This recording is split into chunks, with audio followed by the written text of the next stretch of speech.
এখনো উত্তপ্ত গন্ডাছড়া। বিজেপির প্রতিনিধি দলকে ঘিরে দেখানো হলো বিক্ষোভ, ভাঙচুর হলো মহকুমা কার্যালয়, ক্ষতিপূরণের আশ্বাস সরকারের। বেশ কিছুদিন ধরেই থমথমে পরিবেশ গন্ডাছড়ায়। প্রতিবাদ এবং পাল্টা প্রতিবাদে অনেকেই হারিয়েছেন অনেক কিছু। এলাকায় শান্তি ফেরাতে একাধিক পদক্ষেপ নিচ্ছে সরকার এবং প্রশাসন। জানানো হয়েছে ক্ষতিপূরণের কথাও। মানুষের মনোবল এবং শান্তি ফেরাতে চলছে পুলিশি টহলদারি। হিংসা রুখতে ইন্টারনেট পরিষেবা বন্ধ রেখেছে প্রশাসন। তারপরেও সোমবার দিনভর উত্তেজনা গন্ডাছড়ায়। এলাকায় প্রতিনিধি দল পাঠান মুখ্যমন্ত্রী।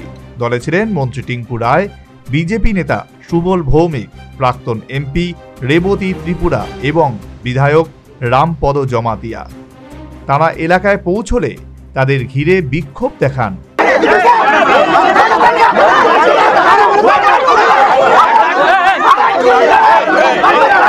মন্ত্রী টিঙ্কু রায় জানান, বিক্ষুব্ধরা তাদের অভিযোগ তুলে ধরেছেন, সব তারা শুনেছেন।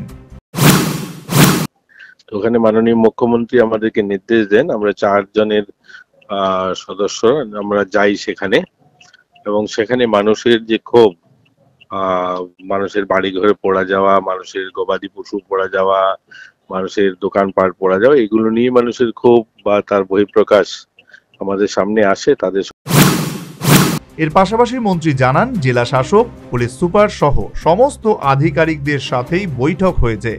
যারা ক্ষতিগ্রস্ত হয়েছেন সকলেই ক্ষতিপূরণ পাবেন। যার যে পরিমাণ ক্ষতি হয়েছে সে সেই পরিমাণ ক্ষতিপূরণই পাবেন।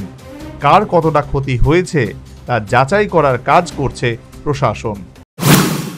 তো সবাই তো সমান নয়, অনেকের দোকান পোড়া গেছে, অনেকের চায়ের দোকান পোড়া গেছে, অনেকের মুদিখানার দোকান পোড়া গেছে।